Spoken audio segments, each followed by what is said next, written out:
তোমরা রেখো গো স্মরণ, একদিন হবে যে মরণ। তোমরা রেখো গো স্মরণ, একদিন হবে যে মরণ। প্রথম নবী জান্নাতে ছিলেন, সঙ্গিনী হাওয়াকে পেলেন। প্রথম নবী জান্নাতে ছিলেন, সঙ্গিনী হাওয়াকে পেলেন। চক্রান্ত করিয়া শয়তান খাওয়াইল কান্দা। তোমরা রেখো গো স্মরণ, একদিন হবে যে মরণ। তোমরা রেখো গো স্মরণ, একদিন হবে যে মরণ। ইব্রাহিম নবী ছিলেন, কুরবানির আদেশ পাইলেন। ইব্রাহিম নবী ছিলেন, কুরবানির আদেশ পাইলেন। আরাফাতে যাবার পথে ধোঁকা দেয় শয়তান। তোমরা রেখো গো স্মরণ, একদিন হবে যে মরণ। তোমরা রেখো গো স্মরণ, একদিন হবে যে মরণ। শয়তান তোমার শত্রু বটে বলে আল কোরআন। তোমরা রেখো গো স্মরণ, একদিন হবে যে মরণ। তোমরা রেখো গো স্মরণ, একদিন হবে যে মরণ। আদম গুনাহ করেছে, আল্লাহর কাছে তাওবা ইস্তিগফার করেছে। মাবুদ, আল্লাহ যখন জান্নাত থেকে বহিষ্কার করলো, দুনিয়ায় ফেলে দিল। আদম দোয়া করতে আছে, রব্বানা যালামনা আনফুসানা ওয়া ইল্লাম তাগফির লানা ওয়া তারহামনা লানাকুনান্না মিনাল খাসিরিন। এই দোয়া বারবার করতে আছে। ইবলিস ভুল করেছিল, পরে নাই, বরং সে অহংকার দেখিয়েছে, আল্লাহকে পাওয়ার দেখিয়েছে, অহংকার দেখিয়েছে। আর আদম স্যালেন্ডার হয়ে গেছে মাবুদের কাছে। মাবুদ রে, তোমার নিষেধকে আমি আদেশে পরিণত করেছি। মাবুদ, রব্বানা যালামনা, নিজের উপরে জুলুম করেছি, নফসের উপরে জুলুম করেছি। মাবুদ, তুমি আমাকে ক্ষমা করে দাও। একজন দার্শনিক বলছেন, মানুষ পাপ করার পর জাহান্নামে যাবে না। কোন মানুষ পাপ করার পর জাহান্নামে যাবে না, কোন মানুষ জাহান্নামে যাবে না, তবে জাহান্নাম যাবে। একজন দার্শনিক বলছে, মানুষ গুনাহ করার পর জাহান্নামে যাবে না, বরং তওবা না করার কারণে জাহান্নামে যাবে। কপালে তার দাগ, মক্কাতে যাই নামের আগে লাগাই হাজি সাহেব। 5 ওয়াক্ত নামাজ পড়ে, কপালে তার দাগ, মক্কাতে যাই নামের আগে লাগাই হাজি সাহেব। চায়ের দোকানে বসে হাজি টেলিভিশন চায়। ভাইরে, চায়ের দোকানে বসে হাজি টেলিভিশন চায়। হিন্দি গান তালে তালে পা দুটি নাচাই। ভাইরে, হিন্দি গান তালে তালে পা দুটি নাচাই। এত দুঃখ রাখবো কোথায়, রাখার জায়গা নাই। ভাইরে, এত দুঃখ রাখবো কোথায়, রাখার জায়গা নাই। আমার কপালেতে শান্তি বুঝি নাই। ভাইরে, আমাদের কপালেতে শান্তি বুঝি নাই। সুদে ঘুষে জীবন কাটে করে দুর্নীতি, এমন লোক হয় যদি মাদ্রাসার সভাপতি। সুদে ঘুষে জীবন কাটে করে দুর্নীতি, এমন লোক হয় যদি মসজিদের সভাপতি। ভাইরে সত্য কথা বলতে গেলে মৌলবীর চাকরি নাই, ভাইরে হক কথা বলতে গেলে মৌলবীর চাকরি নাই। আমাদের কপালেতে শান্তি বুঝি নাই, ভাইরে আমাদের কপালেতে শান্তি বুঝি নাই। এত দুঃখ রাখব কোথায়, রাখার জায়গা নাই, ভাইরে এত দুঃখ রাখব কোথায়, রাখার জায়গা নাই। আমাদের কপালেতে শান্তি বুঝি নাই, ভাইরে আমাদের কপালেতে শান্তি বুঝি নাই। সমাজেতে অসঙ্গতি বলবো কত আর, গায়ের জোরে বিচারপতি ঘুষেরই কারবার। সমাজেতে অসঙ্গতি বলবো কত আর, গায়ের জোরে বিচারপতি ঘুষেরই কারবার। ভাইরে টাকার লাগি গরিব দুঃখী বিচার নাহি পায়, ভাইরে টাকার লাগি গরিব দুঃখী বিচার নাহি পায়। আমাদের কপালেতে শান্তি বুঝি নাই, ভাইরে আমাদের কপালেতে শান্তি বুঝি নাই। বড় ছোট নাই ভেদাভেদ, কোথায় মান সম্মান, বাপের সমান মুরব্বিকে করছি অপমান। বড় ছোট নাই ভেদাভেদ, কোথায় মান সম্মান, বাপের সমান মুরব্বিকে করছি অপমান। ভাইরে 8 বছরের ছেলে যদি সামনে বেরি খায়, ভাইরে 8 বছরের পোলা যদি ডাইরেক্ট বেরি খায়। আমাদের কপালেতে শান্তি বুঝি নাই, ভাইরে আমাদের কপালেতে শান্তি বুঝি নাই। এত দুঃখ রাখবো কোথায়, রাখার জায়গা নাই, ভাইরে এত দুঃখ রাখবো কোথায়, রাখার জায়গা নাই। আমাদের কপালেতে শান্তি বুঝি নাই, ভাইরে আমাদের কপালেতে শান্তি বুঝি নাই। আমাদের কপালেতে শান্তি কেন নাই। লা তাকরাবা হাদিহি শাজারা ফাতাকুনা মিনাল যালিমিন। হে আদম এবং হাওয়া, তোমাদের দুইজনকে বলা হলো লা তাকরাবা, খবরদার ওখানে যাবে না। লা তাকরাবা হাদিহি শাজারা, এই গাছটার নিকট যাবে না। যদি তোমরা যাও ফাতাকুনা মিনাল যালিমিন, তাহলে তোমরা জালিমদের অন্তর্ভুক্ত হবে। কিন্তু আদম আর হাওয়া এটাকে মানলো না, মানলো না, মানলো না, বরং নিষেধটাকে কাজে রূপান্তরিত করে দিল। আল্লাহ বলেছেন যাবি না, কিন্তু আদম আর হাওয়া গুনাহের চক্করে পড়ে চলে গেল, গাছের ফল খেয়ে নিল। তার মানে তারা গুনাহগার হলো।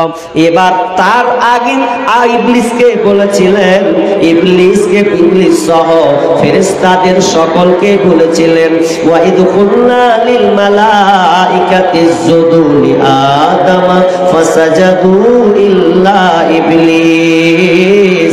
আল্লাহ সুবহানাহু ওয়া তাআলা বলেছিলেন, আরে ফেরেশতাগণ, আপনার কি নাম না জিন সহ তোমরা শুনে নাও, তোমরা আজকে আদমকে সিজদা করে দাও।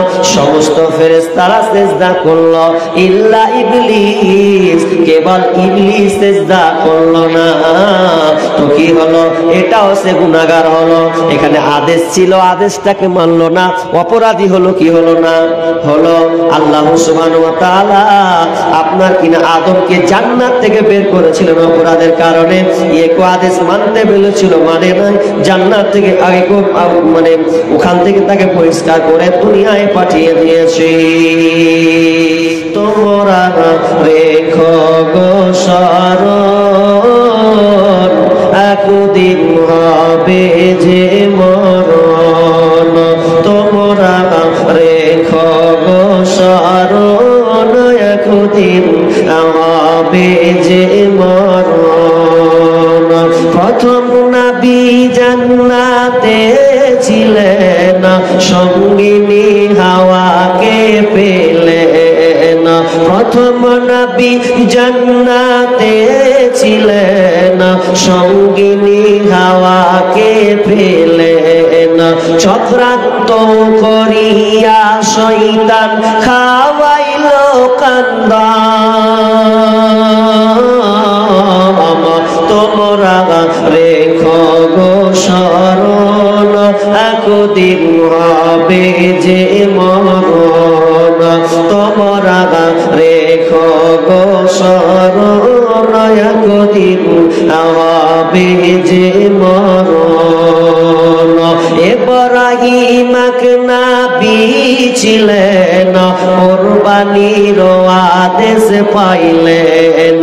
ইব্রাহিম নবী ছিলেন, কুরবানির আদেশ পাইলেন। আরাফাতে যাবার পথে ধোঁকা দেয় শয়তান। তোমরা রেখো গো স্মরণ, একদিন হবে যে মরণ। তোমরা রেখো গো স্মরণ, একদিন হবে যে মরণ। শয়তান তোমার শত্রু বটে বলে আল কোরআন। তোমরা রেখো গো স্মরণ, একদিন হবে যে মরণ। তোমরা রেখো গো স্মরণ, একদিন হবে যে মরণ। আদম গুনাহ করেছে, আল্লাহর কাছে তাওবা ইস্তিগফার করেছে। মাবুদ, আল্লাহ যখন জান্নাত থেকে বহিষ্কার করলো, দুনিয়ায় ফেলে দিল, আদম দোয়া করতে আছে, রব্বানা যালামনা আনফুসানা ওয়া ইল্লাম তাগফির লানা ওয়া তারহামনা লানাকুনান্না মিনাল খাসিরিন। এই দোয়া বারবার করতে আছে। ইবলিস ভুল করেছিল, পরে নাই, বরং সে অহংকার দেখিয়েছে, আল্লাহকে পাওয়ার দেখিয়েছে, অহংকার দেখিয়েছে। আর আদম স্যালেন্ডার হয়ে গেছে মাবুদের কাছে। মাবুদ রে, তোমার নিষেধকে আমি আদেশে পরিণত করেছি। মাবুদ, রব্বানা যালামনা, নিজের উপরে জুলুম করেছি, নফসের উপরে জুলুম করেছি। মাবুদ, তুমি আমাকে ক্ষমা করে দাও। একজন দার্শনিক বলছেন, মানুষ পাপ করার পর জাহান্নামে যাবে না। কোন মানুষ পাপ করার পর জাহান্নামে যাবে না, কোন মানুষ জাহান্নামে যাবে না, তবে জাহান্নাম যাবে। একজন দার্শনিক বলছে, মানুষ গুনাহ করার পর জাহান্নামে যাবে না, বরং তওবা না করার কারণে জাহান্নামে যাবে। এই তো হয়ে গেল, মানল না, এটা আদেশ নিষেধ হলো। এবার আমি আয়াতের দিকে যাব, যে মেন দুটা পড়েছি। একটা কি, وَمَثَلُ الَّذِينَ كَفَرُوا كَمَثَلِ الَّذِي يَنْعِقُ بِمَا لَا يَسْمَعُ إِلَّا دُعَاءً وَنِدَاءً صُمٌّ بُكْمٌ عُمْيٌ فَهُمْ لَا يَعْقِلُونَ। কাফেরদের মিসাল ওয়ামাসালুল্লাযীনা কাফারু, কাফেরদের দৃষ্টান্ত কেমন শুনে লাও। আল্লাহ তাআলা নিজে দৃষ্টান্ত দিয়েছেন কাফেরদের মিসাল ওই লোকেদের মতন যাদেরকে কোনো পশুকে যখন ডাকা হয় হাক দেওয়া ছাড়া ওরা কিছুই বোঝে না, তারা অন্ধ বধির বোবা। কেন ফাহুম লা ইয়াকুলুন। এর মধ্যে দুইটি জায়গায় পার্থক্য আছে। খ্রিস্টান মানুষ এবং গরু পশুর মধ্যে দুই জায়গায় পার্থক্য আছে। এটা কেমন করে? একটা রাখাল যখন গরু চড়াতে যায়, একটা রাখাল যখন গরু চড়ায় মাঠে যায় কি যায় না? তাই তো, মাঠে যায় ঘাস চড়াতে, ঘাসের কাছ নিয়ে যায় যেখানে ঘাস বেশি, চারদিকে বই থাকে, একারে ঘাস থাকে। গরু চড়াতে গিয়ে রাখালকে দেখবেন অনেক সময় রাখালরা বসে বসে গান গায়, আনন্দ করে, খেলাধুলা করে। এটা স্বাভাবিক ব্যাপার, করবে বাচ্চা ছেলে। কিন্তু গরুরা তো অত বুঝে না। ও আপনার কি করেছে? অন্য আপনার মাঠে ঘাস খেতে খেতে আব্দুল জাব্বারের ভুঁয়ে যে ঢুকে গেছে। আব্দুল জাব্বারের ভুঁয়ে যেমন ঢুকে গেছে, সারসাটিয়ে দিলেও গরুতে যেমন সারসাটিয়ে দিলে খেতে, রাখাল কিন্তু দূর থেকে দিয়ে গেছে, ওর মন খারাপ। তখন বলছে, এই গরু ঘুর। আচ্ছা, গরুটা ঘুরবে? হাঁক মারছে দূর থেকে। গরু কি বুঝে? ও তো ধার ধার করে খেয়ে চলে গেছে, শুনে না, মন খারাপ। এটা একটা গেল। নাম্বার 2, আপনার 8-9 বছরের সন্তান ছেলে, বাচ্চারা দুষ্টমি করবে, এটাই স্বাভাবিক। ও একদিন চলে গেছে ভুঁই জঙ্গলে, ভুঁয়ে চলে গেছে। ভুঁই যেতে যেতে যেতে যেতে এখন তো টমেটোর সিজন, কি সিজন নয়, মাঠে চাষ হয় টমেটো, পাকা পাকা টমেটো। বাচ্চাটা দেখেছে, লোভ এসেছে, এখন মনে করেছে টমেটো 5-6টা পকেটে ভরবো, পুকুরের ধারে দিয়ে বসে বসে খাবো, তারপরে গোসল করবো। নিয়ত করেছো। আগে আমরাও করেছি, কিন্তু পরের নয়, বাপ চাচা লিয়েছি, পকেটে ভরে লিয়েছি, নুন বেঁধে লিয়েছি, দেখ এখন গোসল করবো ছোট, তখন বেঁধে নিলাম 5-6টা টমেটো দেখে দেখে লাল সাইজ দিয়ে পকেটে ভরে হাঁটলাম। তো ছেলেরাও এরকম করে, ও নুন ভরে, ও আপনার নিয়েছে টমেটো দেখে লোভ হয়েছে, বাচ্চা ছেলে তো, আর যেমন লোভ এসেছে আর টমেটোলে ভুঁয়ে হাত দিবি, ওর আব্বা দেখে নিয়েছে, আর আব্বা বাপ, আর যেমন জহিদুর করেছে পালা কি দৌড় মারতে লেগেছে। পরের ভুঁয়ে টমেটো যে আব্বা দেখলে সাটিয়ে দেবে, তাহলে ও তো বুঝা পেল। শিক্ষিত সুধী মন্ডলী, ভালো করে ধ্যান দেন আমার কথার দিকে। গরুটার কান আছে, ওই 8 বছরের বাচ্চাটার কান আছে। গরুটার চোখ আছে, 8 বছরের বাচ্চাটার চোখ আছে। গরুটার মুখ আছে, ওই ছেলে সন্তান ওটারও মুখ আছে। কিন্তু মানুষটা কেন ফিরল? বাচ্চাটা কেন শুনে পালালো? গরুটা কেন ফিরল না? কোরআন এখানে পার্থক্য করেছে। ফাহুম লা ইয়াকিলুন।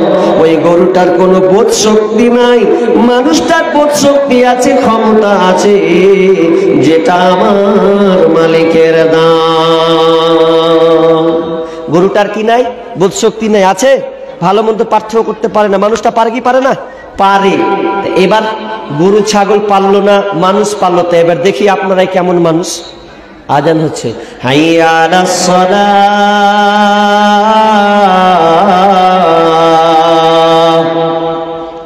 হাইয়া আলাল ফালাহ।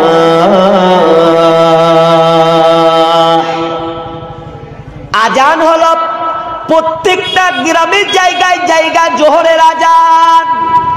হাইয়া আলাস সালাহ এটা মুয়াজ্জিন ডেকেছে, আজানটা হচ্ছে, ধ্বনিটা, আওয়াজটা আল্লাহ, আওয়াজ ডেকেছে, কিন্তু ভাষাটা এটা আল্লাহ, আল্লাহর ভাষা, এটা আল্লাহ ডেকেছেন, মাধ্যম নিয়েছে মুয়াজ্জিন। মুয়াজ্জিন বলেছে হাইয়া আলাস সালাহ, আল্লাহ বলছেন সলাতে আয়, নামাজে তোরা আয়। হাইয়া আলাল ফালাহ, যদি তোরা নিষ্কৃতি পেতে চাস, ফালা শান্তি যদি নিতে চাস, তাহলে তোরা মসজিদে চলে আয়। অথচ চাচাকে দেখছি ভুঁয়ে বসা বসা খালি এরকম করছে, কি আজান দিছে, আরে ভুঁয়ে এটা কোন রস লেগে গেল রে, সব লেগে গেল, খালি খয়নি কচলা চার ভাবছি। আর আজান হচ্ছে হাইয়া আলাস সালাহ হাইয়া আলাল ফালাহ, মসজিদে চলো চলো তুমি নিষ্কৃতি পাবে। তোমার টমেটোর অভাব কি হয়েছে বলো, আল্লাহকে তুলে ধরো, আল্লাহ তোমাকে দিয়ে দেবে। কিন্তু না না, আসলো না। আল্লাহর আওয়াজ এলো, আল্লাহ ডাকলো, কিন্তু এলাম না। এবার শুনেন, আপনার বাড়ির একটা গরু, একটা ছাগল, একটা মহিষ, একটা আপনার কিনা মুরগি, যাকে আমরা মুরগি আর মুরগা বলি, এরা কিন্তু দেখেন সকালে যদি আপনার গরুটাকে ছেড়ে দেন, যদি আপনি খোঁটাটা বেঁধে দেন মাঠে, সন্ধ্যা যখন হবে গরুটা ঠিক টাইমে সন্ধ্যা হয়ে গেলে গরুটাকে আপনি ছেড়ে দেন দড়ি সহ, দেখবেন ওই গরুটা আপনার গোয়াল ঘরে যে ঢুকে যাবে। ঢুকবে কি ঢুকবে না? ঢুকে যাবে। যদি আপনি একটা ছাগলকে ছেড়ে দেন, সন্ধ্যা হলে দেখবেন ছাগলটা ঠিক আপনার বাড়ি ঢুকে কি ঢুকে না? যদি আপনি মুরগিটাকে সকালে ছেড়ে দেন, ওই মুরগিটা দেখবেন সন্ধ্যা হয়ে গেলে ও খুলনা চিনে কি চিনে না, খুলেও ঢুকে যায়। কিন্তু শুধু তাই নয়, একটা কুত্তা, একটা কুকুর, যে কুকুরটাকে আপনি একবার কিংবা দুইবার যদি খেতে দেন, খেতে দেওয়ার পর যদি ওই মালিকটা ওই কুকুরটা আপনাকে চিনে নেবে। অনেকে দেখবেন মানুষ যখন আসে কুকুরটা তারও পিছনে লেগে যায় কি যায় না? চলে যায়, কারণ এটা আমার মালিক এসে চিনে ফেলেছে। কিন্তু বলেন হাইয়া আলাস সালাহ হয়েছে, আল্লাহর আজান মানে মসজিদে আজান হয়েছে, আমরা আল্লাহর গোলাম। তো কুকুরটা মালিকের দরজা চিনল, মুরগিটা তার খোলা চিনল, একটা গরু তার গোয়াল ঘর চিনেছে। হতভাগা মানুষ রে, তুই আল্লাহর মসজিদ কেনা চিনলি না? তার মানে আমরা কত পশুর চাইতে খারাপ। এর থেকে পশু অনেক ভালো। পশুকে দিবেন 2-3 বেলা খেতে দিবেন, ঠিক আপনাকে চিনে নেবে। একটা খাসিকে পুষেন, ভালোভাবে লালন পালন করে, দেখেন আপনাকে দেখলেই খাসি দৌড় মারবে, মারে না? অনেক সময় দৌড় মারে। কেন? ও আপনাকে চিনে নিয়েছে, যেটা আমার মালিক, এ আমাকে খেতে দেয়। অথচ আল্লাহ তাআলা আমাদেরকে কত কিছু দিয়েছে, খাবার থেকে শুরু করে কত খাবার দিয়েছে গো। কাল পরশু দিনকে 1.5 ফুটের একটা বক্তব্য শুনছিলাম, মনিরুদ্দিন মালদার। ছোট্ট 1.5 ফুট মানুষ, এককালীন গোটা ওয়ার্ল্ড রাউন্ড করেছে, কোনো জায়গায় বাদ যায়নি। বক্তার আগে যদি মাহফিলে জালসা হয়েছে, বলেছে কাকিলে আসবি তো 1.5 ফুট কে লিয়ে আয়, ওয়াকিলিয়া জমবে, মানে ময়দান জমবে। তো বেচারি কি নাই জানেন? ও বেচারি এখন আর বক্তব্য দিতে পারে না। এটা জানেন তো আপনারা? জানেন? পারছে না। কেন জানেন? তার ব্রেনের সমস্যা হয়ে গেছে, তিনি মৃত্যুর ঝুঁকিতে চলে গেছিলেন। তো আজকে না কালকে বক্তব্যটা দেখলাম, তো বলছে আমি আর পারি না, তার কারণ আমার কণ্ঠ আল্লাহ কমিয়ে দিয়েছেন, আওয়াজ। আর তার মানে তার কথা বলার ভঙ্গিমাটা আল্লাহ কেড়ে নিয়েছেন, বক্তব্য দিলেও টিকতে পারবে না। এই যে আল্লাহর দান, আমি এখন বক্তব্য দিচ্ছি বিধায় আমাকে দাওয়াত দিয়েছেন, আমার জবান বন্ধ হোক, আমাকে দাওয়াত দিবেন আর চলবে না, হাঁটা বলা বসে গেছে। তো সেই রকমই যে আপনি আলো বাতাস খাচ্ছেন, আল্লাহ দিচ্ছেন, এত নিয়ামত আল্লাহ দিচ্ছেন যে বলার কথা না। বাংলাদেশের একজন বিশাল, যার দিনে কোটি টাকা ইনকাম, কত বললাম? কোটি টাকা ইনকাম দিনে। মনে হয় সম্পর্ক জাহাজ এরোপ্লেনের সম্ভবত মালিক হবে তিনার কি। উনার একটা খবর পড়ছিলাম যে এক করোনার সময়, করোনা হয়েছে, করোনার সময় যখন তাকে করোনায় ধরেছে, তো ডাক্তাররা এত টাকা খরচ করছে, মানে চেষ্টা করছে, লোকটা কোটি টাকা খরচ করছে, তবুও ভালো হচ্ছে না। লোকটা আফসোস করছে যে আমার দিনে কোটি টাকা ইনকাম রে, অথচ আমার জানটাকে বাঁচাতে পারছি না, আশ্চর্যের ব্যাপার। তো বলছে আল্লাহ তোমাকে চিনতে পারিনি মাবুদ, তোমার আরাধনা করিনি, ইবাদত বান্দেগি করিনি, আমার দিনে কোটি টাকা ইনকাম, মাবুদ রে আমি সমস্ত টাকা আমি বিলিয়ে দেব, অথচ তুমি আমাকে বাঁচাও। কেন বাঁচাবে? যার জন্য আমি এত টাকা ইনকাম করেছি, আজকে আমার করোনা হয়েছে, আমার বিবি পর্যন্ত আসেনি, আমার কেউ আত্মীয় স্বজন, আমার ছেলে সন্তান কেউ আমার কাছে আসেনি, আমাকে এক কোণে রেখে দিয়েছি। মাবুদ, ওদের জন্য আমি খেটেছিলাম, ওরাই আমাকে ছেড়ে চলে যাচ্ছে করোনা হয়েছে বলে। তো বলছে, মাবুদ তুমি আমাকে বাঁচিয়ে দাও, যদি আমাকে বাঁচিয়ে দাও তাহলে আমি তোমার রাহি আমি সব দান করে দেব। আল্লাহ শুনেনি, আল্লাহ এ ব্যাপারে ভালো জানেন। আল্লাহ তাকে সুযোগ দেয়নি, সে নিজে বুঝতে পেরেছে। আর বলেছে, আমি এত আয়ু বাতাস, আমি এত কিছু সূর্য ভোগ করছি, একটা অক্সিজেন নিচে এতদিন নিলাম, আমাকে সমস্ত কিনতে হয়েছে, কোটি কোটি টাকা আমার খরচ হয়েছে, তো আমি কি করে আল্লাহ নাফরমান করি? এই বলে লোকটা মরে গেল। আল্লাহ তাকে তার হায়াত তাকে দিল না। বন্ধুরে, আল্লাহ সুবহানাহু ওয়া তাআলা আমাদেরকে দিয়েছেন এত কিছু নিয়ামত দিয়েছেন, এরপরে আমরা আল্লাহর নাফরমানি করছি। কিসের তোমার অহংকার ভাই? কিসের অহংকার দেখাও তুমি? অহংকার তোমার বন্ধ করো, আল্লাহ 1 সেকেন্ডে তোমার অহংকার বন্ধ করে দেবে, চাকা চালিয়ে দেবে। লাস্টে বলবো, শেষের দিকে একটা সিরিয়ার ঘটনা বলবো, তো আপনার চোখ দিয়ে গল গল গল গল করে পানি বের হবে যে এত আল্লাহ পারে। উপর থেকে নিচে নামিয়ে দিবে, নিচ থেকে উপরে উঠিয়ে দেবে। আল্লাহ এগুলো পারে কি পারে না? পারে। বিশ্বাস আছে আপনাদের? পারে। তো কি বলছিলাম যে আমরা কই পশুর চাইতেও অধম হয়ে গেছি। দেখি সাহাবীদের ঈমান আর আমাদের ঈমান কেমন। আল্লাহ তাআলা যেটা আদেশ করেছেন মেনে নিয়েছেন। দেখি আপনাকে বলি একটা কথা। উরওয়া বিন জুবায়ের সাহাবীটার নাম বলছি, উরওয়া বিন জুবায়ের। এই সাহাবীটা কেমন সাহাবী? কেউ আবার তাবেঈ বলছেন, কেউ সাহাবী বলছেন। তা আমি দুটাই বলে দিলাম। এটা আমি আত-তাহরিক পত্রিকা বেশ কয়েকদিন আগে পড়েছিলাম। তো কি, উরওয়া বিন জুবায়ের তিনি একজন দামিওয়ালা খুব ভালো ব্যক্তি ছিলেন। তো তিনি একটা রাজার সঙ্গে দেখা করতে যাবেন, ভালো করে শুনবেন, রাজার সঙ্গে দেখা করতে যাবে, তার ভালো সম্পর্ক ছিল। তো রাজার সঙ্গে ছেলেকে বেঁধে নিয়ে যাচ্ছে, 10-12 বছরের ছেলে। বলছে, বেটা চতা হলে নিয়ে যেতে যেতে যেতে যেতে যেতে যেতে যখন চলে গেল, যাওয়ার যখন সময় হলো, আল্লাহর কি হুকুম বন্ধুরে, ওই সময়তে ঘোড়ায় পিষ্ট হয়ে 10 বছর 12 বছরের সন্তানটা ঘোড়ার পায়ে পিষ্ট হয়ে মারা গেল।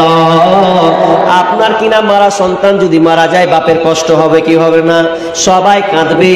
আমার কলিজার টুকরা 8 বছর 10 বছরের সন্তান চলে গেছে, বড় কোনো সন্তান নয়। ওই 8 বছরের সন্তান যদি আব্বা বলে ডাকে, জানটা ঠান্ডা হয়ে যায়। তো উরওয়া বিন জুবায়ের সন্তান পৃথিবী ছেড়ে চলে গেছে, আদরের সন্তান। তো তিনি বললেন, ইন্না লিল্লাহি ওয়া ইন্না ইলাইহি রাজিউন। তিনি বললেন, আল্লাহ ভালো করেন, যা করেন আল্লাহ ভালো করেন। এরপরে সন্তানকে মাটি দিবে, দাফন কাফন হবে। দাফন কাফন দেওয়ার সময় যখন কমপ্লিট করতে যাবে, কি এমন সময় আল্লাহ কি পরীক্ষা দেখেন, এত বেটাকে নিল। এরপরে আল্লাহ সুবহানাহু ওয়া তাআলা উরওয়া বিন জুবায়েরকে পরীক্ষা করলেন। কিভাবে পরীক্ষা করলেন? পা একটা পুরানা কবর ছিল, ওই কবরে কোন রকম করে হাঁটতে গিয়ে পাটা ঢুকে যায়, আর আধারি আর যেমন ঢুকে যাওয়া পা ডান কিংবা বাম পাটা ভেঙে যায়। ফট করে ভেঙে গেল। আরে আমার বেটাও গেল, এদিকে আমার ছেলেকে মাটি দিতে গিয়ে আমার পাটাও চলে গেল। কি সাংঘাতিক ঘটনা দেখেন। কারো জীবনে যদি এরকম একটা দুটা ঘটনা লেগে থাকে, তাহলে তার কতটা কষ্ট হয়। তো এবার কি করছে, খুবই মনোযোগ দিয়ে ঘটনাটা শুনবেন, আপনার শিক্ষা আছে। মানে আপনি কতটা মানুষ আর পশু, এটা বোঝানোর জন্য। আপনি মানুষ না পশুর চাইতে খারাপ, এটার জন্য ঘটনাটা বলছি আপনাকে। তো পা ভেঙে গেল, কি করবে? আগেকার জামানার চিকিৎসা, এখন অপারেশন কত সহজ, গেল অপারেশন করে দিল। ঠিক তো? আগে অপারেশনের সিস্টেম ছিল না বাবজি। কেমন ছিল জানেন? যদি ডাক্তাররা বলছে, এ উরওয়া বিন জুবায়ের, তোমার পাটা কেটে ফেলতে হবে, রক্ষা করা যাবে না, এখান থেকে সম্পূর্ণ পা তোমার বাতিল, পা তুমি পাবে না। আর সেই সময় কোনো চিকিৎসা ছিল না বন্ধুরে। কেমন চিকিৎসা শুনলেন? ডাক্তার বলছে, উরওয়া বিন জুবায়ের, তোমার পাটা কেটে বাদ দিতে হবে। তো চিকিৎসাটা কি হবে, কেমন করে অপারেশন করবে? আগেকার জামানায় অপারেশন করা হতো, পাটাকে করাত দিয়ে কাটতো। কি করতো? করার দিয়ে আগে কাটতো, চাকু দিয়ে কেটে আগে ফেলতে হবে, ফেলে বাদ দিতে হবে। এটা তো কষ্টের ব্যাপার। তো আগেকার জামানায় চিকিৎসা ছিল যে যার অপারেশন হবে, কঠিন অপারেশন, ওকে সামান্য মদ খাওয়াতে হবে। মদ যখন খাওয়িয়ে দেবে রে, তার মুখটা বেহুশ হয়ে বেতাল হয়ে যাবে, তখন তাকে অপারেশন করে দেওয়া হবে। ডাক্তারেরা বলছেন উরওয়া বিন জুবায়ের, আপনাকে সামান্য মদ পান করতে হবে। উরওয়া বিন জুবায়ের বলছে না না না, আমি নাপাক জিনিস মুখে নেব না, আমি মদটা মুখে নেব না বন্ধুরে, এই মদটা আমি ধরব না। ডাক্তারকে বলছেন আমার পা কেটে দেন, আমি দেখব কি করা যায়, কি করা যায়। আচ্ছা বলেন, মানুষের যদি পা কাটা হয় কেমন তার ছটফটি শুরু হয়ে যাবে। এরপরেও পাটাকে মেলে দিয়েছেন, শুইয়ে দিয়েছেন, ডাক্তাররা করাত ধরেছেন, পাটাকে কাটছেন, কেটে দিয়ে বাদ দিচ্ছেন। তো আর তিনি ওই পড়ছে ইন্না লিল্লাহ পড়ছে, আল্লাহ আল্লাহ করছে, কোনো তার বাঁচার কোনো পথ নাই। এত চিৎকারটা করছে ইন্না লিল্লাহ, বারবার ইন্না লিল্লাহ পড়ছেন, এত কষ্ট আসছে বন্ধুরে। এরপরে যখন পাটাকে কাটা হলো আরো কষ্ট বাড়লো। এবার ওটাকে কিভাবে ব্যান্ডেজ করবে? আগেকার ডাক্তারদের আপনার চিকিৎসা অপারেশন দিয়ে বলছে উরওয়া বিন জুবায়ের, এবার তোমার পাটাকে আগুন গরম তেলের মধ্যে ডুবাতে হবে, যাতে তোমার রগগুলো মুচড়ে যায়, মুচড়ে গেলে তোমার রক্তটা বন্ধ হবে, নচেত রক্ত বন্ধ হবে না।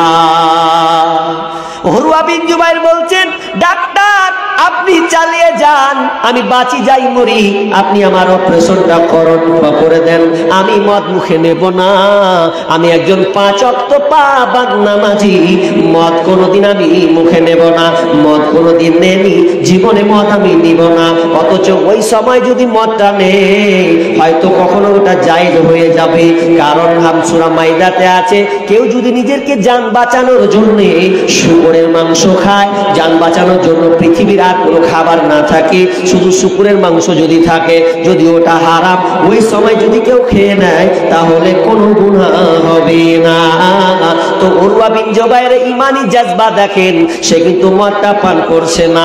আর যখনই পাটা গরম, উত্তপ্ত গরম তেল, আগুন ফুটন্ত গরম করা হলো, গরম করার পর এবার যখন পাটাকে গরমে ভরে দিয়েছে, ইন্না লিল্লাহ বলে এমন জোরে চিৎকার করেছে, উরওয়া বিন জুবায়ের পুরো অজ্ঞান হয়ে গেছে, হুঁশ তার ফিরে না, পুরো অজ্ঞান হয়ে গেছে।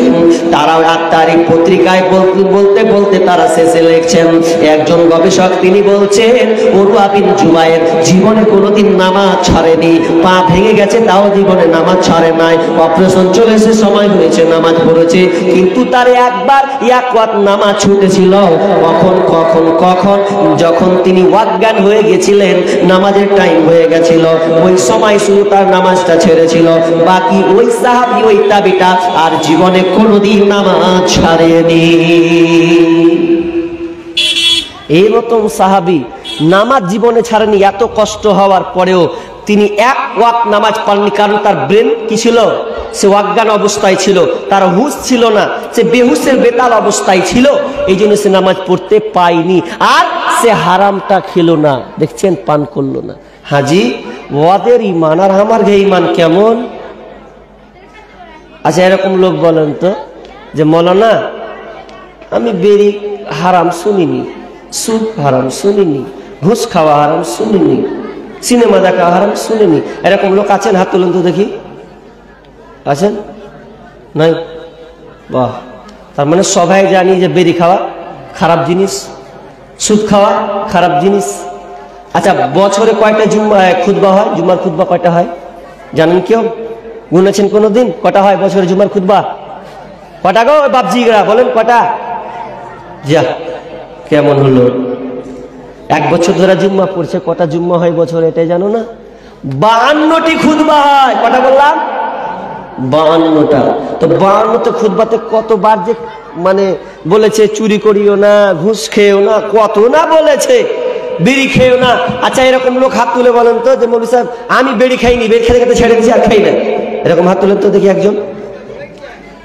মাশাআল্লাহ, 3 জন উঠে গেছে, 4 জন উঠে গেল। মাশাআল্লাহ মাশাআল্লাহ, তাদেরকে ধৈর্য রাখার তৌফিক দান করুন। অত সহজ নয় ভাই, যারা বিড়ি খায় ছাড়তে পারে তো ছাড়তে পারবে, যদি আল্লাহর ভয় ঢুকে যায় ওর ভিতরে তাহলে সে ছেড়ে দেবে। কিন্তু আজকালকার কয় পার্সেন্ট বিড়ি ছেড়েছেন আপনারা? কয় পার্সেন্ট? কথাগুলো বলবো দুঃখ নিয়ে না যুবক ভাই, তোমার উপকারে আসবে। একটা হাদিস বলি আপনাকে, হাদিসটা বলি তাহলে গেলটা খাবো না, তাকে গেল দিবেন যে বেরি ছাড়া কিছু পালি না এমন বি যারা বলে দিই। বিষ্ণু বলছেন আল মুদমিনুল খামরি কাআবিদি ওয়াসানিন, ইবনে মাজাহ 3375 নম্বর হাদিস। আল মুদমিনুল খামরি কাআবিদি ওয়াসানিন, যারা নিয়মিত করে নেশাদ্রব্য পান করে, গুল খায়, গুটকা, আপনার বিড়ি, সিগারেট, মদ যতগুলো আছে যারা নিয়মিত করে খাবে, এখানে বলা হয়েছে যারা নিয়মিত প্রতিদিন নেশাদার দ্রব্য পান করে তাদের দৃষ্টান্ত দেখালেন।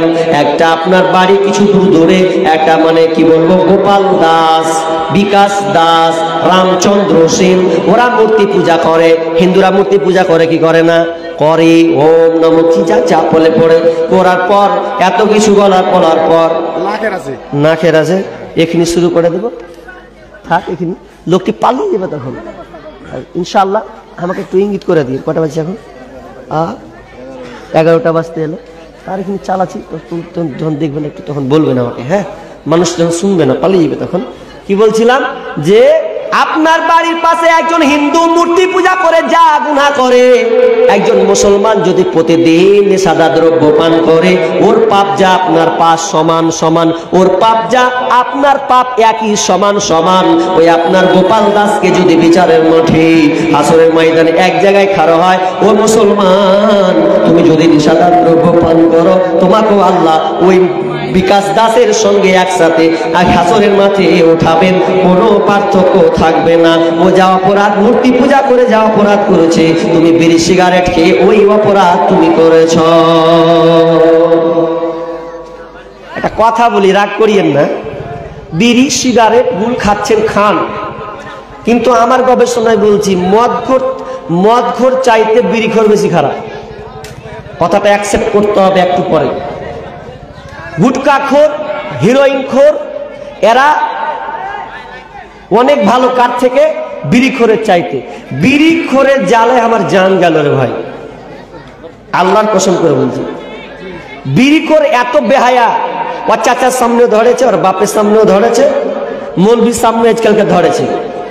বসে আছি এক জায়গায়, বলছি ভাই চা খাইছি, চা খাচ্ছি, চা খাবো বলছি, তোকে বলছি এরাকে হেদায়েত দিলে না রে, বেরিটা পর্যন্ত মৌলবীর সামনে খেয়েছে, লজ্জা কর।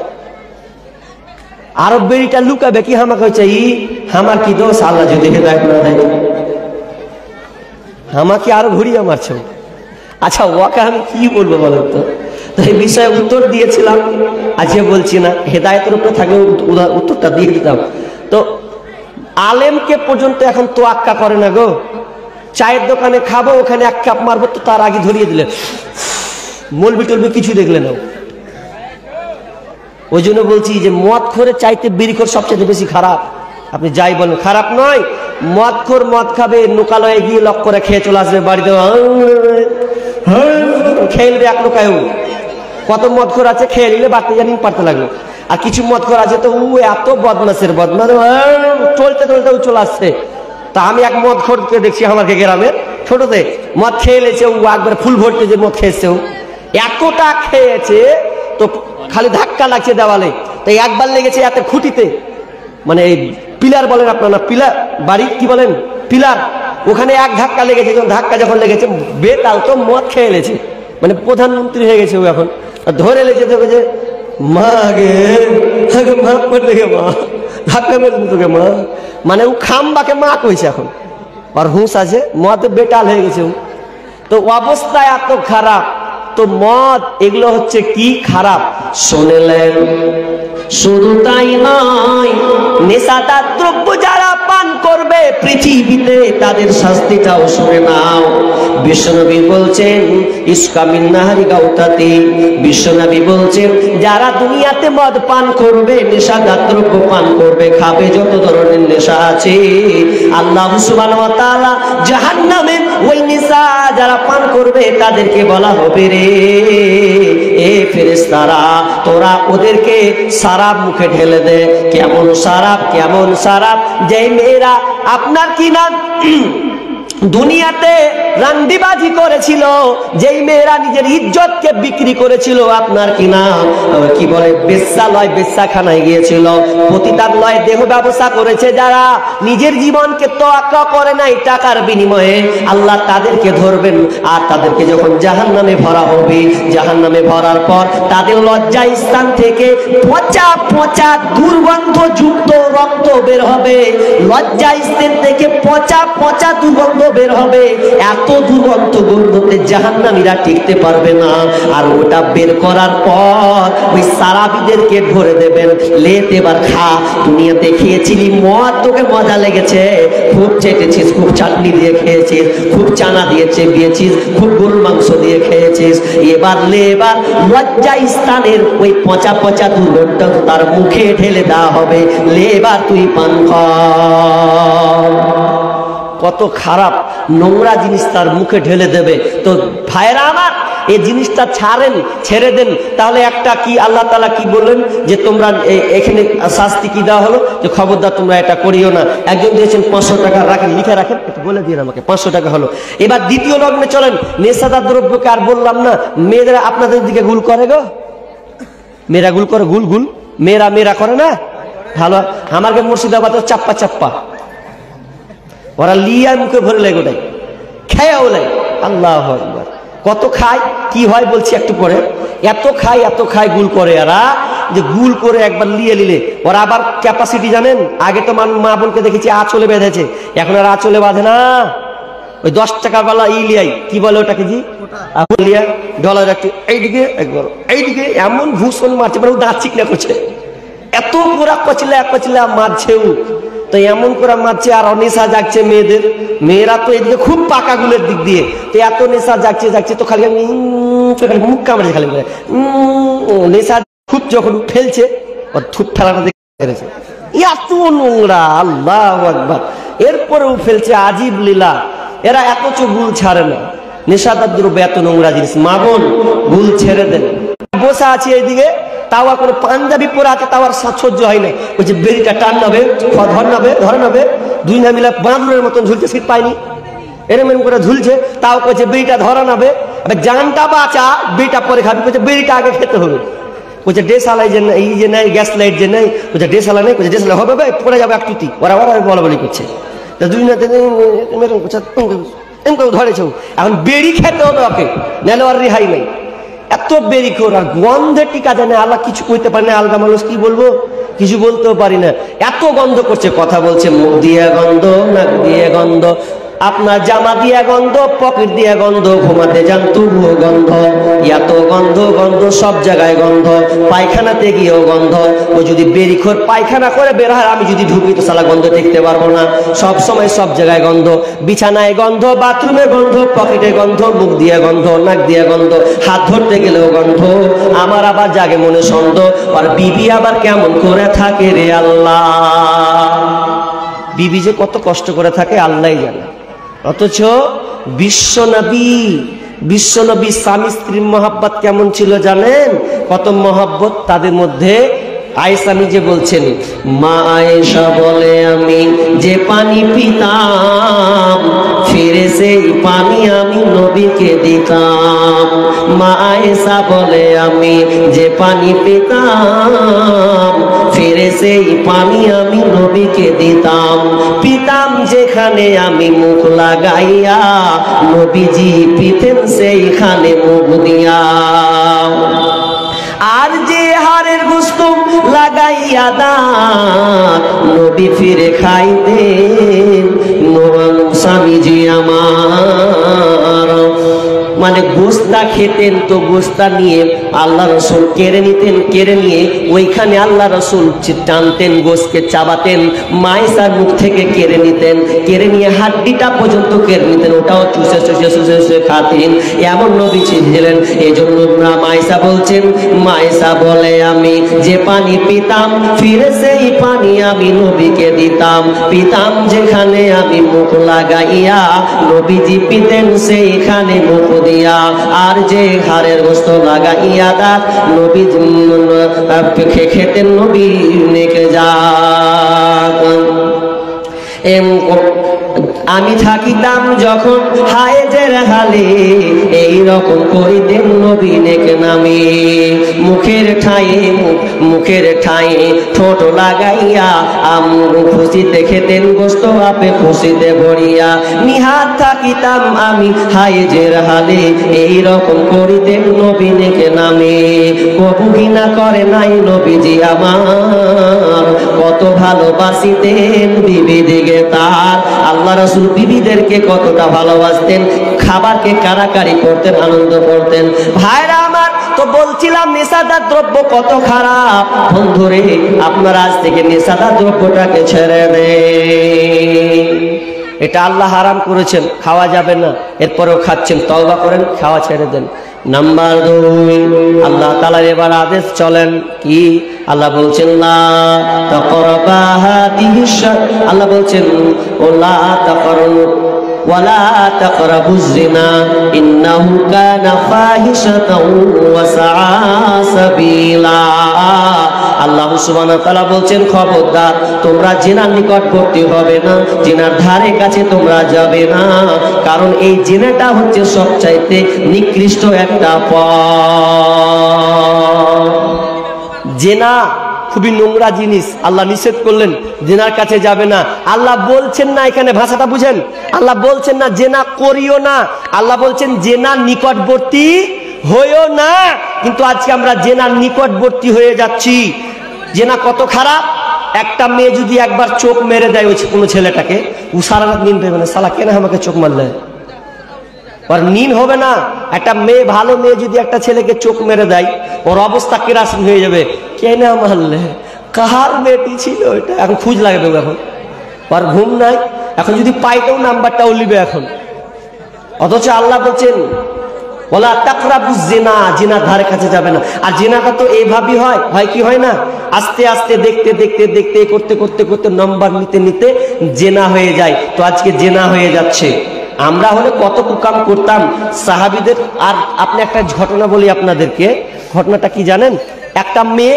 একটা স্কুলে পড়াশোনা করে তো পড়াশোনা করতে করতে করতে করতে করতে মেয়েটার বাঁশ ছুটে গেছে বাঁশ যখন ছুটে গেছে বাড়ি কি করে যাবে আগে তো এখন তো অহরহ বাঁশ আগে কিন্তু এরকম ছিল না একটা ছিল টানা কোন 10 টাকা টাইম করে দিত গিয়ে চাপতো নিয়ে চলে তার সন্ধ্যার দিকে ফিরতো কোনো পাত্তা ছিল না তো মেয়েটা হ্যাঁ আল্লাহকে নেক বান্দে এই বইটা থেকে আমি ঘটনাটা বলছি কি যে মেয়েটা কি করেছে কাঁদছে ও রাস্তাতে একধারে এত কাঁদছে তো একটা যুবক ছেলে ও পড়াশোনা করে ছেলেটা তো একটা ভাড়া বাড়িতে ছোট্ট মোটো ঘরে থাকে তো ওখান দিয়ে ও যাচ্ছে তো মেয়েটা কাঁদছে কেন কাঁদছে যে তার স্কুলে বাড়ি যাওয়ার সময় তার বাঁশটা ছুটে গেছে নেই তো মেয়েটা কাঁদছে এত কাঁদছে বলার কথা নয় এতটা কাঁদছে মেয়েটা দিয়ে ময়া দয়া হলো ওই ভাইটার ওই ছেলেটার যখন ময়া দেওয়া হয়েছে বলছে বোন তুমি কেন কাঁদছো বলো এখানে তো আর কেউ নাই কিছু হয়েছে নাকি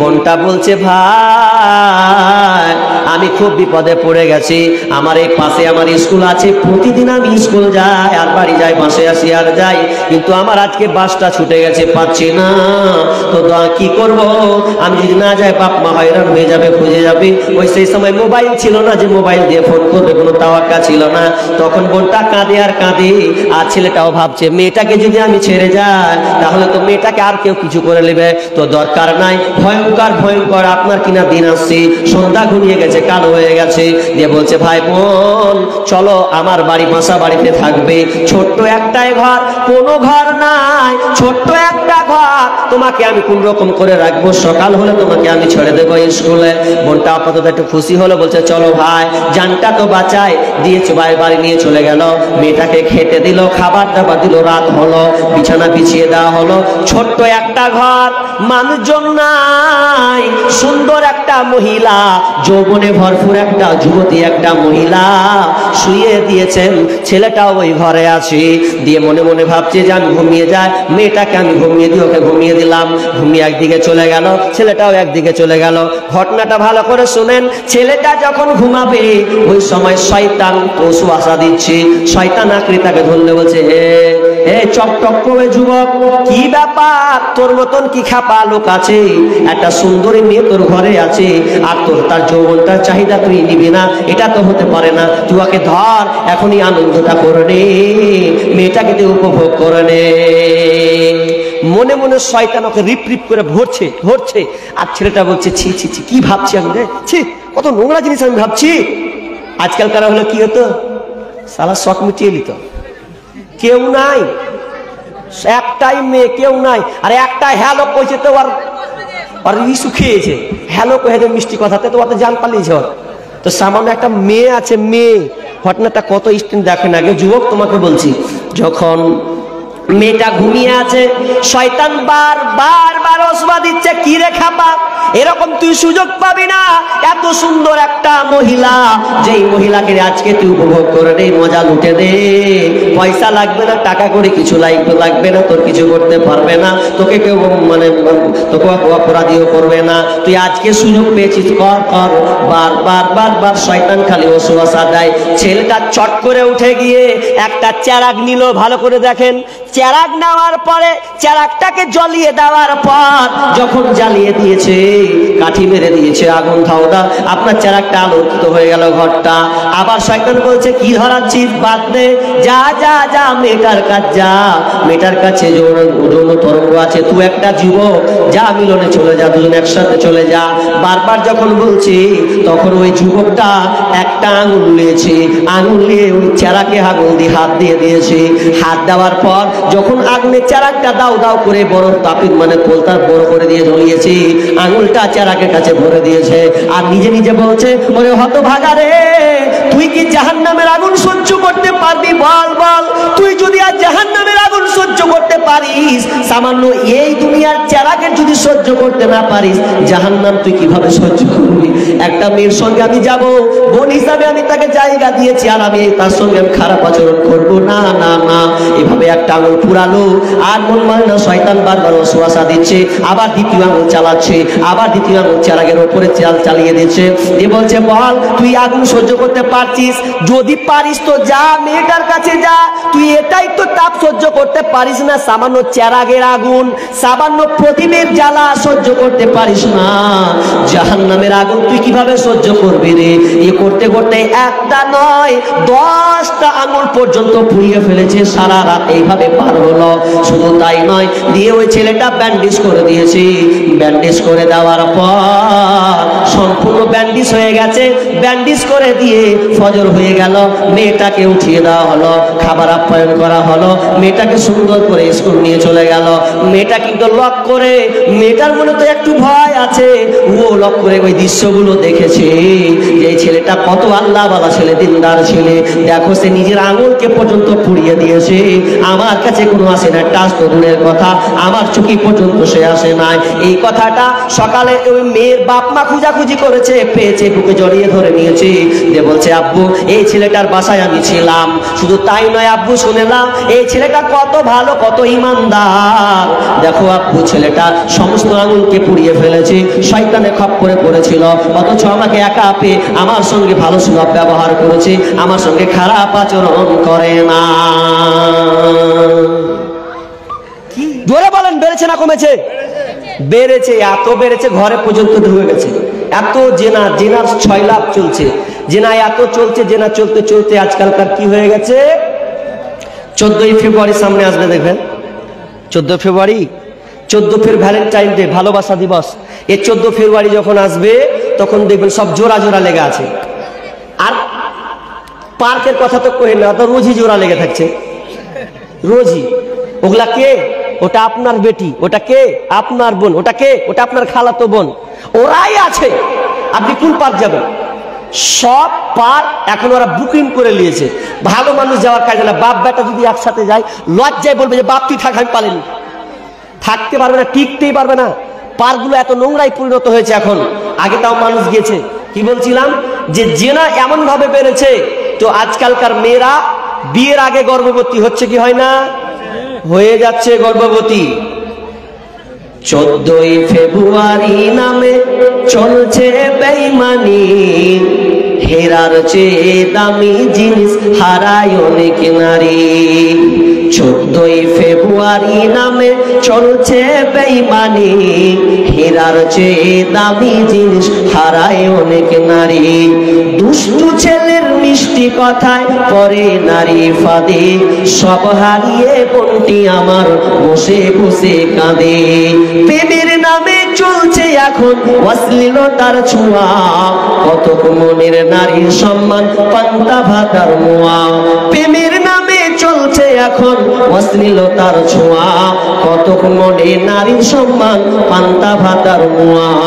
নারী তুমি সম্মানিতা সব ঘরেরই আলো, লাগলে ছোঁয়া পঙ্কিলতার জীবন হবে কালো। আজকাল মেয়েরা নিজেকে এত অহংকার বশত চলছে, যৌবনের তাওয়াক্কা করে না, গোপন জানে না, জানলেও মানার চেষ্টা করে না। একটা ছেলের সঙ্গে প্রেম লেগে আছে। আমি এক জায়গায় বীরভূম ডিস্ট্রিক্টে ফোন করে বলছি, ভাই আপনার দিকে কি মেয়ে আছে? তো রসিকতাই হোক আর অরিজিনালি হোক, ও আবার বলছে মেয়ে নেই, সব বুকিং হয়ে গেছে। যে কেমন করে বুকিং হলো? জি বলছে সব স্কুলে একটা একটা করে লেগে আছে, তো আপনি কি বহু পাবেন? সব জোড়া লেগে আছে। ভেয়া জালে মাল দিলে বীরভূম ডিস্ট্রিক্টের কিছু নেই, বলছে নেই, সব বুকিং হয়ে গেছে। কথাটাও রৌসুপাত মানে কৌতুল হক হলেও সত্য কথা। আপনি কত মেয়ে বাঁচবেন? 100টার মধ্যে যদি নারী বাঁচে তো 15% কিংবা 20%, 80% এখন জেনায় জর্জরিত হয়ে গেছে। এই জন্য তো এবিসি নিউজ বলছে প্রত্যেক বছরে ভারতবর্ষে 5 লক্ষ শিশুকে হত্যা করা হয়। প্রত্যেক বছরে 5 লক্ষ শিশুকে হত্যা করা হয়। এটা আমার কথা নয়, এবিসি নিউজটা আপনি গুগলে সার্চ দেন, তার কাছ থেকে সার্ভেশনটা আপনি নিয়ে নেন। প্রতি বছর 5 লক্ষ শিশু হত্যা করা হয়। কেন রে? ওই মা প্রেমের জালে পড়ে, প্রেমের খপ্পরে পড়ে ছেলের সঙ্গে খারাপ সম্পর্ক করে গর্ভবতী হয়ে গেছে। গর্ভবতী হয়ে গেল, এখন ছেলে মান সম্মান তো বাঁচাতে হবে, এখন ছেলেটা বাঁচাতে হবে। কি অপরাধ ছিল মাগো ফেলে গেলি নরদমায়, অবুঝ বলে কুকুর এখন কামড়ে কামড়ে খায়, মাগো কামড়ে কামড়ে খায়। কি অপরাধ ছিল মাগো, কি অপরাধ ছিল মাগো ফেলে গেলি নরদমায়, অবুঝ বলে কুকুর এখন কামড়ে কামড়ে খায়, মাগো কামড়ে কামড়ে খায়। নিজের সুখটা ভাবলি রে মা, আমার কথা ভাবলি না। নিজের সুখটাই ভাবলি রে মা, আমার কথা ভাবলি না। জন্ম কেন দিলি রে তুই, আগে কেন বুঝলি না মা, আগে কেন বুঝলি না। অল্প সুখের মোহে ডুবে আনলি ধরার বুকে, অল্প সুখের মোহে ডুবে আনলি ধরার বুকে। তোদের সুখে বলি আমি কুকুর জীবের মুখে রে, কুকুর জীবের মুখে। লাখ লাখ লজ্জায় ভয়ের মা, লোক লাখ লজ্জার ভয়ের মা, বললি আমার কথা, বিনা দোষে করলি দোষী, এই কি মানবতা রে, এই কি মানবতা। কি অপরাধ ছিল মাগো, কি অপরাধ ছিল মাগো ফেলে গেলি নর্দমায়, অবুঝ বলে কুকুর এখন কামড়ে কামড়ে আমায় খায়। বিয়ের আগে পেটে বাচ্চা সন্তানকে ফেলে দিয়েছে আবর্জনায়, খারাপ জায়গায়, নোংরা ট্রেনে ফেলে দিয়েছে, জঙ্গলের সাইডে ফেলে দিয়েছে। এবার লেখক লিখছেন, একজন রাইটার লিখছেন, কত সুন্দর করে লিখছেন।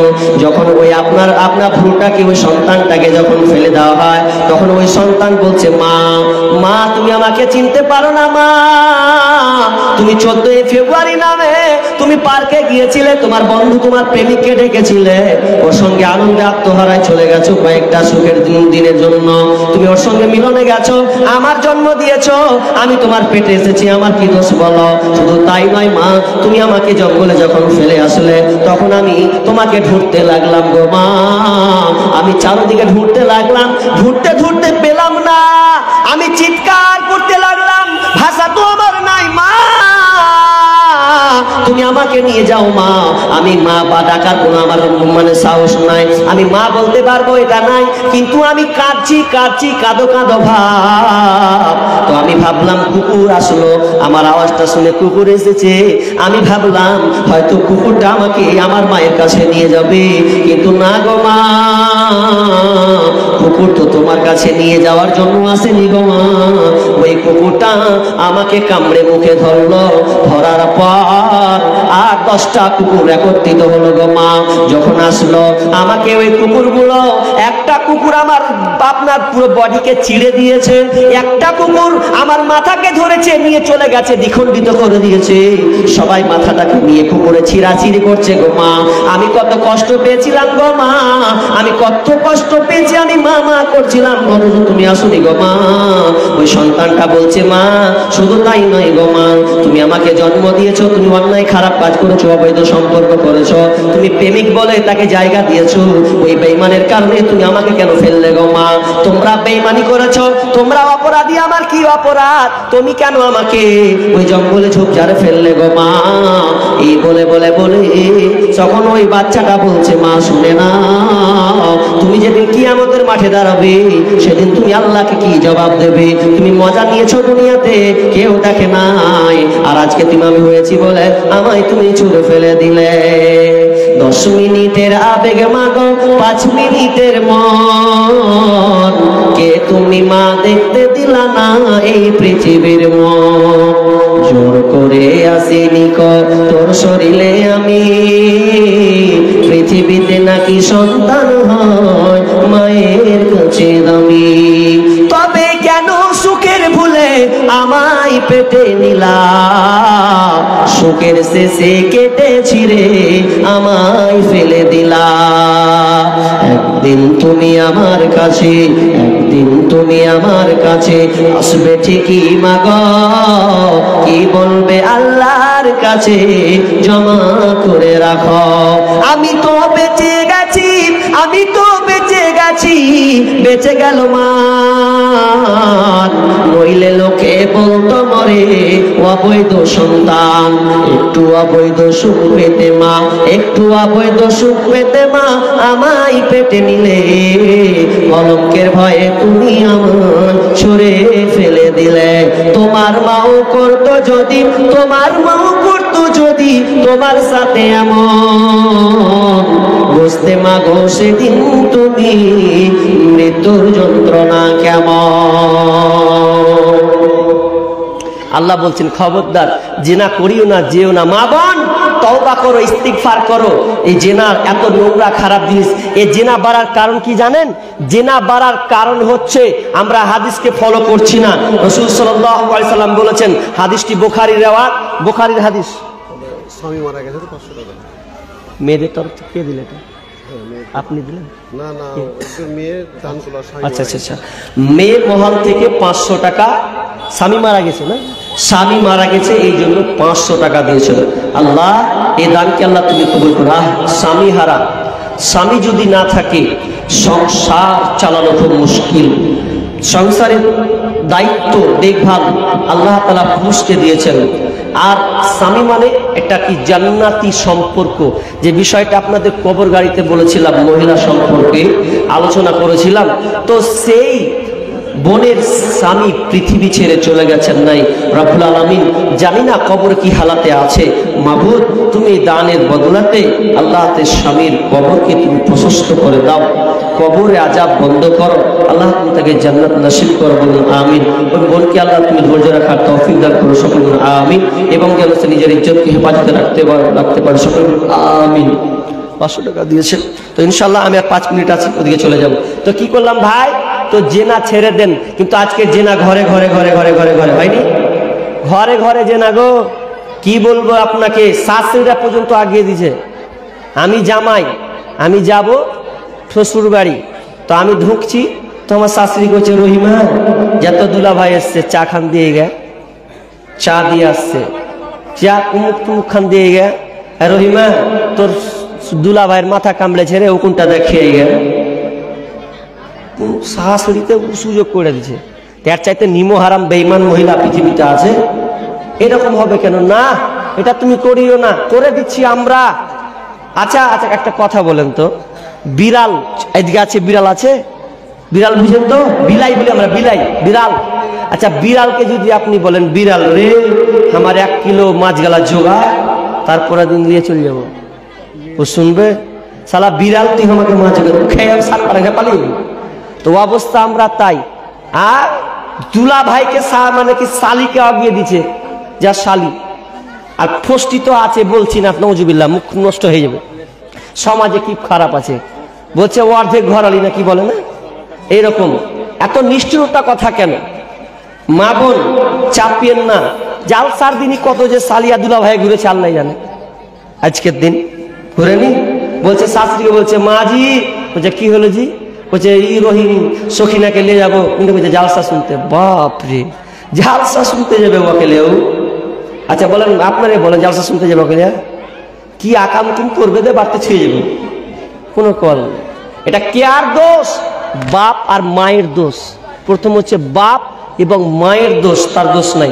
অথচ মা বোন, আপনাদের একটা কথা বলি, আসমা, আসমা নবীজির 150 আসমা, তিনি মক্কা থেকে চলে যাচ্ছেন বাড়ি থেকে 6 থেকে 7 কিলোমিটার দূরে খেজুরের ডাল ভাঙতে। তো ডাল ভাঙতে যখন যাচ্ছে, তো ডাল ভাঙা হয়ে গেছে, মাথায় লোক রিলিয়ে আছে, বাড়ি আসবে। তো আল্লাহ রাসূল ওই রাস্তা দিয়ে আসছে, আল্লাহ রাসূল দেখে এর আমার শালি 150 আসছে। তো বিশাল রোড, মরুভূমি, একদম উত্তপ্ত বালু গরম, আর ওই হেঁটে হেঁটে আসছে। তো মায়া লাগলো। আল্লাহ রাসূল বলছেন, আসমা দাঁড়িয়ে যাও, তুমি আর হাঁটিও না, আমি উটটাকে বসিয়ে দিচ্ছি, আমার উটের পেছনে ফাঁকা আছে, আমি বসলাম, তুমি আমার পেছনে উঠে বসে যাও। আসমা, আসমাটাকে বিশ্বনবীর শালি 150, ওকে বলছে, শালিকে বলছেন, কই আসমা, তুই চেপে যা আমার উটে, দিয়ে চল, আমি তোকে পৌঁছে দেব। যেই নবীর চরিত্র, কোরআনটাই হচ্ছে, কোরআনকে বলেন যে নবী, বিশ্ব নবীর চরিত্র কেমন, তো কোরআন বলে খুলকুল কোরআন, মানে নবীর চরিত্র হচ্ছে কোরআন। যেই নবী আপনার কিনা প্রথমে জান্নাতে যাবেন, সেই নবী হচ্ছে নবী মুহাম্মদ রাসূলুল্লাহ, বলুন সাল্লাল্লাহু আলাইহি ওয়াসাল্লাম, সে প্রথম জান্নাতে যাবেন। এরপরে ওই লোকটাকে আসমা বলছে, ও গো নবীজি, আপনি চলে যান, আপনার উটে আমি চাপবো না, আপনার উটে দোকানে লেখো, যাও ওদিকে যাও, ওদিকে যাও। বাপরে, যা কি হলাম? তো বলছে আসমা, বলছে আসমাকে বলছেন, এরে আসমা, আমার উঠে চেপে যা, চ তোকে বাড়তে রেখে আসবো, বিকাল রোদ উঠেছে।